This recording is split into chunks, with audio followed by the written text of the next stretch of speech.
Hello बच्चों, online class में आपका स्वागत है। बीएसटीसी प्रथम वर्ष शिक्षा के उद्देश्य ज्ञान एवं पाठ्यचर्या सेकंड पेपर, जिसमें हम इकाई 2 का अध्ययन कर रहे हैं। इकाई 2 में है और इकाई 2 में भी हम बौद्ध धर्म या बौद्ध दर्शन के बारे में अध्ययन करेंगे। बौद्ध दर्शन हमने पिछले वीडियो में बौद्ध दर्शन के सिद्धांतों के बारे में अध्ययन किया था। आज हम बौद्ध धर्म की विशेषताओं के बारे में अध्ययन करेंगे कि बौद्ध धर्म में जो बौद्ध धर्म उस समय चला था, तो उस समय उनके अंदर क्या विशेषताएं थी, उस धर्म में क्या विशेषताएं थी, उस दर्शन में क्या विशेषताएं थी।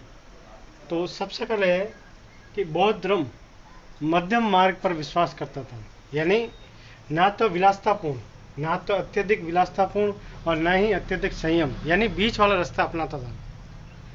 ना तो ज़्यादा सांसारिक मोहमाया में रहो और ना ही अपने ऊपर इतना संयम रखो। बीच वाला मार्ग अपनाते हुए हमें अपने जीवन को अपनाना है। इसलिए बौद्ध धर्म मध्यम मार्ग पर विश्वास करता था। सेकंड है बौद्ध धर्म जीवन का चरम बौद्ध धर्म जीवन का लक्ष्य निर्वाण की प्राप्ति को मानता है, यानी निर्वाण यानी मोक्ष की प्राप्ति। और मोक्ष की प्राप्ति कब होगी? जब हम अपने जीवन में सांसारिक मोह माया से ऊपर उठकर कार्य करेंगे। हम हमारे अंदर मोह माया नहीं रखेंगे, किसी तरह से इच्छाएं नहीं रखेंगे। हम हर तरह से एक सादगीपूर्ण जिंदगी जिएंगे, तभी हम हमारे चरम लक्ष्य निर्वाण की प्राप्ति कर सकते हैं, मोक्ष की प्राप्ति कर सकते हैं। ये हमारे महात्मा बुद्ध ने और बौद्ध धर्म में, बौद्ध दर्शन में बताया गया है। नेक्स्ट है बौद्ध धर्म संसार को दुखमय मानता है। ये मैंने पिछले वीडियो में बताया था कि बौद्ध धर्म ये मानता है कि ये संसार दुखमय है। यहाँ सभी के पास में कुछ ना कुछ दुख है और सभी किसी न किसी कारण से दुखी है। और वो दुख का कारण भी उन्होंने ये बताया था कि अविद्या, अशिक्षा के कारण, अविद्या के कारण हम सभी किसी न किसी प्रकार से दुखी है। फिर है बौद्ध धर्म के ईश्वर। बौद्ध धर्म ईश्वर और वेदों की प्रमाणिकता को नहीं मानता, यानी बौद्ध धर्म ये मानता है कि ना तो कोई ईश्वर है और ना ही कोई वेद है। हमें किसी ईश्वर ने जन्म नहीं लिया, बल्कि हम प्रकृति के हिसाब से इस धरती पर आए हैं। हमारे ऊपर किसी प्रकार का मतलब है कि ईश्वर का हाथ नहीं है। ये बौद्ध धर्म मानते हैं कि ईश्वर नाम की कोई चीज़ नहीं है और वेद नाम की कोई चीज़ नहीं है। इस धरती पे जन्म एक विज्ञान की दृष्टि से होता है और प्रकृति की देन है। फिर नेक्स्ट है बौद्ध धर्म अनात्मवाद को मानता है, यानी बौद्ध धर्म ये मानता है कि इस पृथ्वी पर, इस संसार में आत्मा नाम की कोई चीज़ नहीं है। ना तो कोई आत्मा है और ना ही कोई आत्मा नाम की कोई वस्तु है। यानी अनात्मवाद यानी आत्मा से परे है। कोई इस संसार में ना तो आत्मा है, ना परमात्मा है और ना ही कोई आत्मा नाम की कोई चीज़ है। बौद्ध धर्म वर्णों को गुण व क्रम के अनुसार मानता है, यानी उस समय वैदिक संस्कृति में 4 वर्ण माने गए थे। 4 वर्ण कौन कौन से? ब्राह्मण, क्षत्रिय, वैश्य और शूद्र। सभी उस समय क्रमों के आधार पर था, लेकिन बाद में धीरे धीरे जाकर वो जन्म के आधार पर हो गया कि भाई ब्राह्मण के घर पे जो जन्म लेता है वो ब्राह्मण कहलाता है, जो क्षत्रिय के घर में जो जन्म लेता है वो क्षत्रिय कहलाता था। लेकिन आगे जाकर ये क्रम के मतलब बौद्ध धर्म ये मानता है कि क्रम के अनुसार वर्णों को बांटा जाए। जो वेदों का पाठ करता है और सबको ज्ञान देता है तो वो ब्राह्मण है। जो रक्षा का काम करता है वो क्षत्रिय है। जो उत्पादन का काम करता है, जो मतलब कि उद्योग का काम करता है वो वैश्य, और जो सेवा का काम करता है वो शूद्र। यानी गुणों और कर्मों के आधार पर वर्णों को बांटा जाए। उसके बाद में बौद्ध धर्म की शिक्षा का सारांश आर्य सत्य पर निहित है, यानी बौद्ध धर्म की जो शिक्षा है उसका पूरा सारांश 4 आर्य सत्यों पर निहित है। 4 आर्य सत्य कौन कौन से थे? दुख, दुख का उद्गम, दुख का निवारण और दुख निवारण का मार्ग। ये 4 आर्य सत्य मैंने पिछले वीडियो में बताए थे। अब इसके बाद में भी बौद्ध धर्म की कुछ शिक्षाएं हैं, वो बता देता हूँ।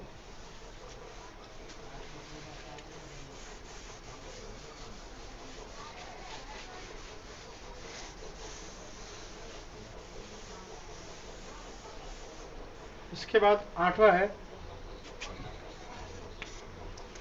बौद्ध धर्म अहिंसा और पशुओं की रक्षा पर अत्यधिक जोर देता है। बौद्ध धर्म अहिंसा व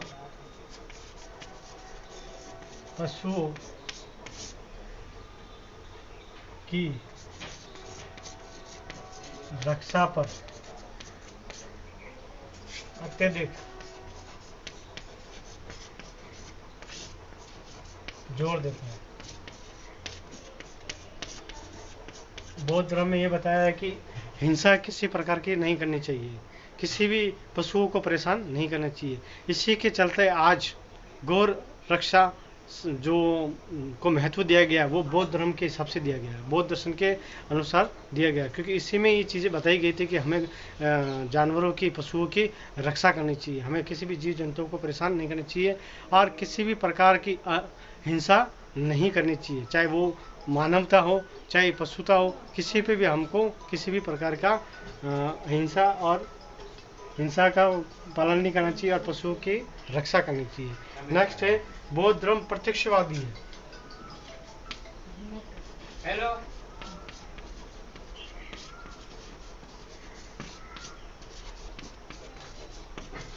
प्रत्यक्षवादी है।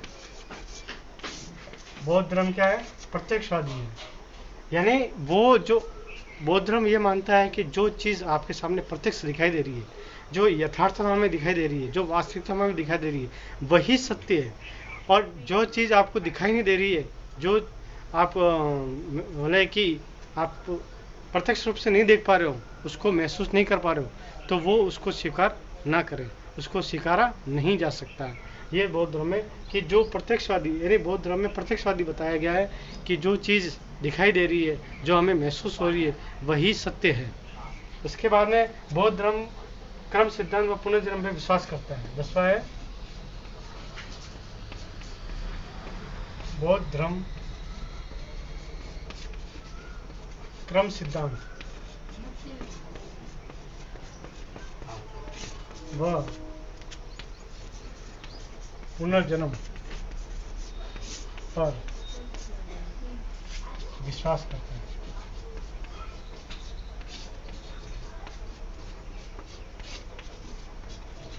बौद्ध धर्म कर्म सिद्धांत व पुनर्जन्म पर विश्वास, यानी क्रम को उन्होंने ही ईश्वर माना है। जो व्यक्ति जैसा कर्म करेगा वैसा ही फल भोगेगा, उसको फल मिलेगा। जो इंसान सत्कार का काम करता है, अच्छा काम करता है, अच्छा जीवन जीता है और अच्छे काम करता है, तो उसको अच्छा फल, उससे अच्छे फल की प्राप्ति होती है, उससे अच्छा नतीजा मिलता है, अच्छे उद्देश्य की प्राप्ति होती है। लेकिन जो कुकर्म करेगा उसको अलग गलती मतलब कि फल प्राप्त होगा, उसको भी मतलब कि कहीं ना कहीं सजा मिलेगी। अब नेक्स्ट है 11वां, बौद्ध धर्म क्षणिकवाद सिद्धांत को मानता है। बौद्ध धर्म क्षणिकवाद सिद्धांत को मानता है।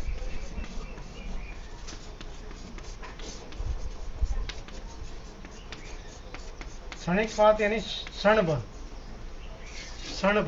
यानी बौद्ध धर्म ये मानता है कि कोई भी वस्तु अमर और अजर नहीं है, अजर अमर नहीं है, मतलब कोई वस्तु लंबे समय तक नहीं चलेगी, वो क्षण भर यानी पल पल बदलती रहती है। तो हर चीज़ बदलती रहती है, हर चीज़ का अंत है, हर वस्तु का अंत है, हर व्यक्ति का, हर जीव जंतु का अंत है। तो इस पे बोलते हैं कि हमें इसलिए इस पे इतना ज़्यादा हमें फोकस नहीं करना चाहिए। लास्ट है अपने 12वां, बौद्ध धर्म